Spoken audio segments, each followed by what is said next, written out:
العرش۔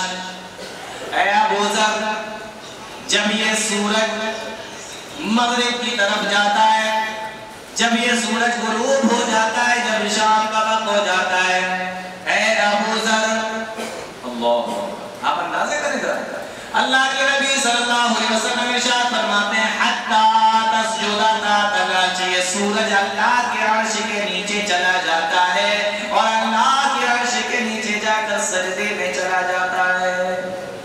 کون سا سورج؟ جو دنیا سے 13 لاکھ گنا بڑا ہے۔ ابھی آپ کو الحمدللہ رب العالمین نہیں معلوم نا، یہ سورج اللہ کے عرش کے نیچے جا کر اللہ کے سامنے سجدہ کرتا ہے اور اللہ رب العالمین سے کہتا ہے پروردگار مجھے اجازت دے تو میں دوبارہ سے نکلوں، میں پورب کی طرف جاؤں اور دوبارہ سے نکلوں۔ اللہ کے نبی صلی اللہ علیہ وسلم فرماتے ہیں اللہ کی طرف سے اجازت ہوتی ہے تو یہ سورج پورب کی طرف جاتا ہے اور دوبارہ سے نکلتا ہے۔ پیارے نبی نے فرمایا یوشک ان تسجد فلا یقبل منها، او لوگو ایک زمانہ ایسا آئے گا کہ سورج اللہ کے عرش کے نیچے جا کے اللہ کے سامنے سجدہ کرے گا، اللہ رب العالمین اس کے سجدے کو قبول نہ کرے گا، اور جب یہ اللہ سے دوبارہ نکلنے کی اجازت مانگے گا تو اللہ اس کو دوبارہ نکلنے کی اجازت بھی نہیں دے گا۔ یہ ہے پاور۔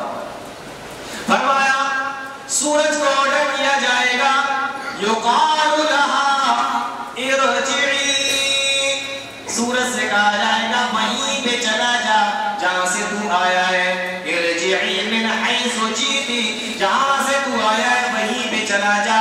اللہ کے نبی صلی اللہ علیہ وسلم فرماتے ہیں پھر اس دن سورج پورب کے بجائے پچھم سے نکلے گا۔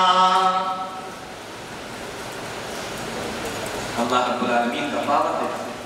اس دن سورج پورب کے بجائے پچھم سے نکلے گا، اور پیارے نبی نے ساتھ میں یہ بھی بیان فرما دیا، کئی حدیثوں کے اندر، کئی کتابوں کے اندر یہ حدیث بیان کی گئی ہے۔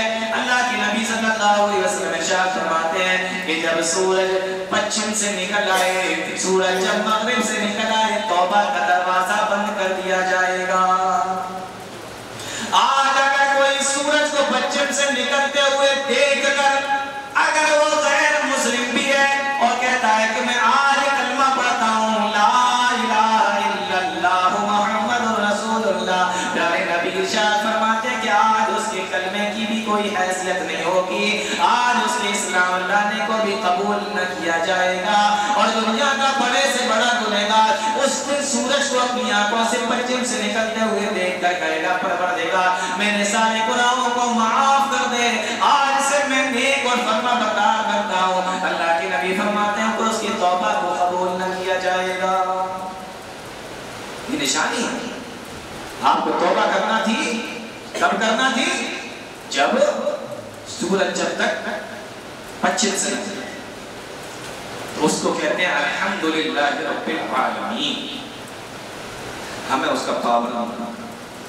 اور سنیں صحیح مسلم کی روایت سناتا ہوں میں، لمبی روایت ہے، چند لائنیں اس میں سے سناتا ہوں حدیث کی، حدیث قدسی۔ اللہ رب العالمین ارشاد فرماتا ہے یا عبادی لو انا فلکم و آخرکم و انسکم و جنکم، او میرے بندو، یا عبادی، او میرے بندو، لو انا اولکم و آخرکم و انسکم و جنکم، جب سے انسانوں کا آنا شروع ہوا ہے اور قیامت تک جب تک انسان اس دنیا کے اندر پیدا ہوتے رہیں گے، اور جب سے جناتوں کا آنا شروع ہوا قیامت تک جب تک جنات شیطان اس دنیا کے اندر پیدا ہوتے رہیں گے، اللہ فرماتا ہے اگر یہ سارے کے سارے لوگ کانوا علی اتقى قلب رجل واحد منکم، اگر یہ سارے کے سارے متقی بن جائیں، یہ سارے کے سارے پرہیزگار بن جائیں، یہ سارے کے سارے اللہ کی عبادت کرنے والے بن جائیں، کون؟ جب سے انسان پیدا ہونا شروع ہوئے اور جب تک ہوں گے، اور جنات جب سے پیدا ہونا شروع ہوئے اور جب تک سارے مل جائیں اور سارے متقی بن جائیں،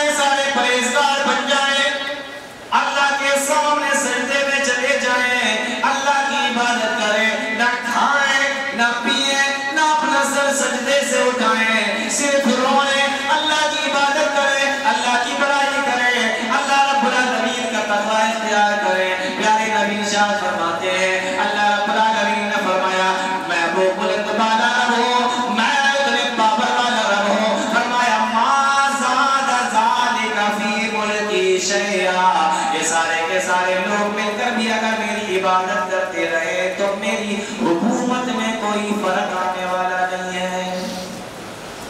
یعنی اللہ کو تمہاری کوئی ضرورت نہیں ہے.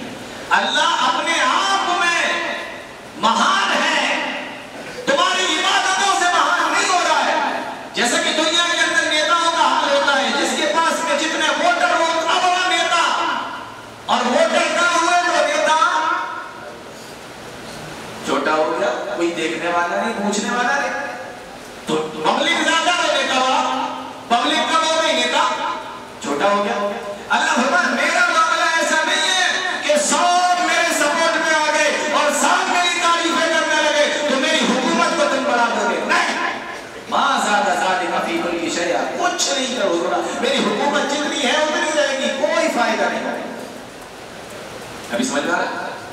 اور آگے فرماتا ہے یا عبادی لو ان اولکم وآخرکم وانسکم وجنکم، او میرے بندو اگر تم سارے کے سارے جب سے انسان پیدا ہوئے اور جب تک پیدا ہوتے رہیں گے، جب سے جنات پیدا ہوئے اور جب تک پیدا ہوتے رہیں گے، یہ سارے کے سارے انسان، یہ سارے کے سارے جنات مل جائیں کانوا علی افجر قلب رجل واحد، اور یہ سارے کے سارے میری نافرمانی کرنے لگے، یہ سارے کے سارے میری نافرمانی کرنے لگے، ایک بات بھی میری نہ مانے، بڑے سے بڑے گنہگار بن جائیں، مشرک بن جائیں، بدعتی بن جائیں، زناکار بن جائیں، بڑے سے بڑا گناہ کرنے لگے، اللہ رب العالمین فرماتا ہے ما نقص من ملکی شیئا، تمہاری نافرمانی کرنے کی وجہ سے میری عزت میں یا میری حکومت کے اندر ذرہ برابر کمی نہیں آئے گی. کتنا پاورفل کا ہے. جب آپ نماز میں کھڑے ہوتے ہیں تو کیا کہتے ہیں الحمدللہ رب العالمین، کوئی فرق اس کو آنے والا، سب مقتدی بن جاؤ، سب اس کی سپورٹ میں چلے جاؤ تو اسے کوئی فرق نہیں پڑتا، اور سب کے سب اس کی نافرمانی کرنے لگو تو اس کو کوئی فرق نہیں پڑتا. اور آگے کی کا جو ٹکڑا ہے نا حدیث کا، وہ سنو تو طبیعت خوش ہو جائے گی. اللہ فرماتا ہے یا عبادی لو ان اولکم وآخرکم وانسکم وجنکم، او میرے بندو اگر تم سارے کے سارے انسان جب سے آنا شروع ہوئے اور جب تک آئیں گے، اسی طریقے سے سارے کے سارے جنات جب سے آنا شروع ہوئے اور جب تک یہ جنات پیدا ہوتے رہیں گے، قاموا فی صعید واحد، اگر یہ سارے انسان اور یہ سارے جنات کسی ایک میدان کے اندر کھڑے ہو جائیں، غور سے سنو یہ ٹکڑا، اگر یہ سارے کے سارے انسان اور یہ سارے کے سارے جنات ایک میدان کے اندر کھڑے ہو جائیں، اور اللہ فرماتا ہے فاسألونی، اور یہ سارے کے سارے مجھ سے سوال کریں، مجھ سے مانگیں، اب مجھ سے دعائیں کریں، ان کے من میں، ان کے جی میں، ان کے دل میں جتنی بھی خواہش ہے، یہ ساری کی ساری خواہشیں مجھ سے مانگیں، سارے انسان، سارے جنات، اور ان کے دل میں جو بھی ہے، جو بھی دعا کرنا چاہتے ہیں، جو بھی یہ چاہتے ہیں، یہ سارے کی ساری چیزیں اگر یہ مجھ سے مانگنے لگے، اللہ فرماتا ہے فاسألونی، یہ سارے کے سارے مجھ سے سوال کرنے لگے، اور میں فَأَعْطَيْتُ كُلَّ إِنسَانٍ مَسْأَلَتَهُ، اور جس انسان نے، جس جنات نے جتنی بھی چیزیں مانگی ہیں، میں ان کے مانگنے پر ان کو ساری کی ساری چیزیں عطا کر دوں. سمجھ میں آ رہا ہے؟ جتنی بھی چیزیں مانگی ہیں میں ان کے مانگنے پر سارے کی ساری چیزیں سب کو عطا کر دوں، انسانوں کو بھی دے دوں، جناتوں کو بھی دے دوں. اللہ فرماتا ہے کہ ما نقص مما عندی، میرے پاس سے تو اتنا بھی کم نہیں ہوگا، الا کما ينقص المخيط اذا ادخل البحر، جس طرح سے ایک آدمی سمندر کے اندر سوئی کو ڈبوتا ہے اور پھر سوئی کو باہر نکالتا ہے تو سوئی کے اوپر، سوئی کی نوک پر جو پانی لگ جاتا ہے، سمندر سے اتنا پانی تو کم سے کم ہو گیا. اللہ فرماتا ہے کہ میری حکومت میں سے، میرے خزانوں میں سے تو اتنا بھی کم نہیں ہوتا. الا کما یغطس المخیط اذا ادخل البحر، سوئی کو تم سمندر میں ڈبو گے اور اس کے ناکے کے اوپر جو پانی لگے گا کم سے کم سمندر میں سے اتنا پانی تو کم ہو جائے گا. فرمایا میرے خزانے میں سے تو اتنا بھی کم نہیں ہوتا. وہ ہے رب العالمین. اب ایک چیز یہاں پر بڑی پتے کی ہے. اے میرے پروردگار، ہم نے تو جان لیا کہ تو رب العالمین ہے. اے اللہ سارے انسان بھی مل جائیں اور سب تیری تعریفیں کریں، سب تیری عبادت کریں. اور میرے پروردگار ہم تو تیرا حق بھی ادا نہیں کر سکتے. اے اللہ ہم تو تیرا حق بھی ادا نہیں کر سکتے. غور سے سننا. اے اللہ پھر ہم کیا کریں کہ پروردگار تو مجھ سے راضی ہو جائے؟ اے اللہ ہم کیا کریں کہ تو مجھ سے خوش ہو جائے؟ اے میرے پروردگار ہم کیا کریں کہ تو مجھ سے راضی ہو جائے، تو مجھ سے خوش ہو جائے؟ اے اللہ تو مجھ سے کیسے خوش ہوگا؟ تیرا حق ہم کیسے ادا کر سکیں گے؟ اے اللہ تو جنت میں کیسے دے گا؟ ہم تیرا حق کیسے ادا کریں گے؟ او مسلمانوں ذرا غور تو کرو.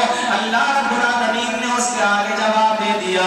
او میرے بندو، تم سارے مل کر بھی اگر میری عبادت کرو تو مجھے کوئی فرق پڑنے والا نہیں ہے، لیکن تم اگر ایک بندہ بھی، سارے نہیں، اگر ایک بندہ بھی اگر مجھے خوش کرنا چاہتا ہے اور میرا حق ادا کرنا چاہتا ہے تو ایک بات کو یاد کر لینا کہ ایاک نعبد و ایاک نستعین. اس آیت پہ عمل کر لینا، سمجھ لینا کہ تو نے میرا حق ادا کر دیا.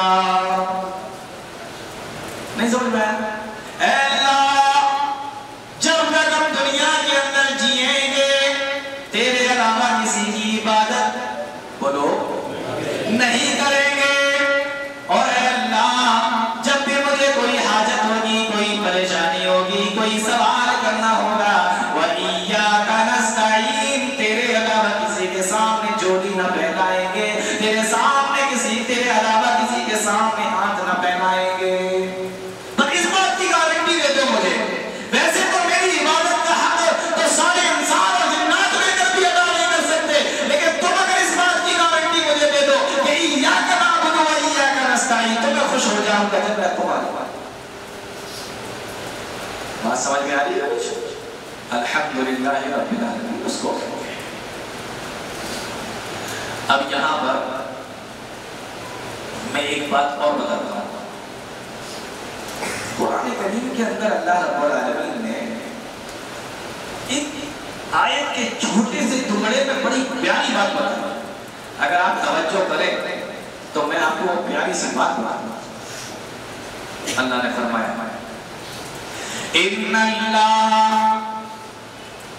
ان اللہ خالق الحب والنوا،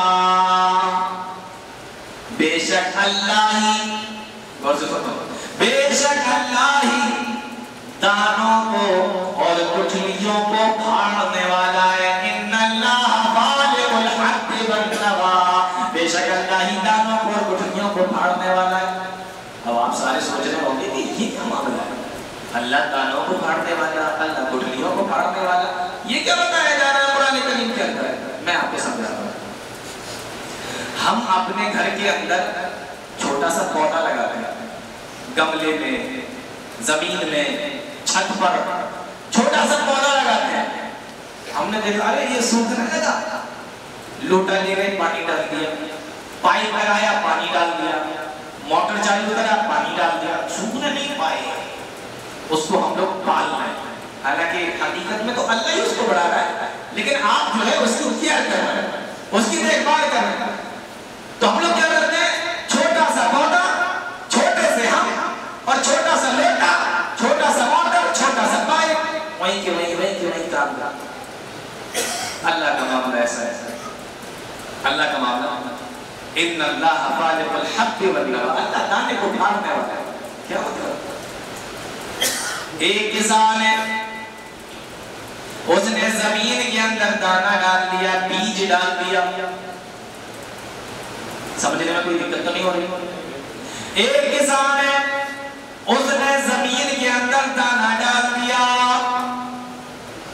زمین کی یہ خاصیت ہے، غور سے سننا مسلمانوں، زمین کی یہ خاصیت ہے کہ جس چیز کو زمین میں دفن کر دیا جائے زمین اس چیز کو زمین بنا دیتی ہے، مٹی اس چیز کو مٹی بنا دیتی ہے، گلا دیتی ہے، سڑا دیتی ہے۔ یہ مٹی کی خاصیت ہے۔ آپ یہاں تک کہ لوہا بھی اگر مٹی کے اندر دفن کر دو گے تو کچھ ٹائم کے بعد زنگ لگ جائے گی اور دھیرے دھیرے کر کے لوہا گلنے لگے گا، اور ایک وقت ایسا آئے گا کہ آپ لوہا وہاں پر ڈھونڈنے کی کوشش کرو گے لیکن آپ کو لوہا نہیں ملے گا، لوہا نہیں ملے گا۔ مت سمجھا؟ یہاں تک کہ ہم جب اپنے مردوں کو زمین میں دفن کرتے ہیں کچھ ٹائم کے بعد میں وہ بھی زمین میں مل جاتے ہیں، مٹی ہو جاتے ہیں، یہ زمین کی خاصیت ہے۔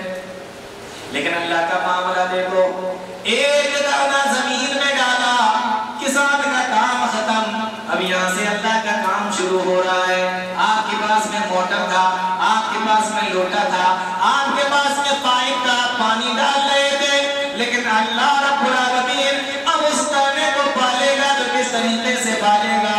یہ سمندر کو حکم ہوتا ہے جو زمین کے اندر 70% سمندر ہے اور 30% خشکی ہے۔ پتہ ہے نا آپ کو؟ زمین میں 70% پانی ہے اور 30% خشکی ہے، اس میں ہم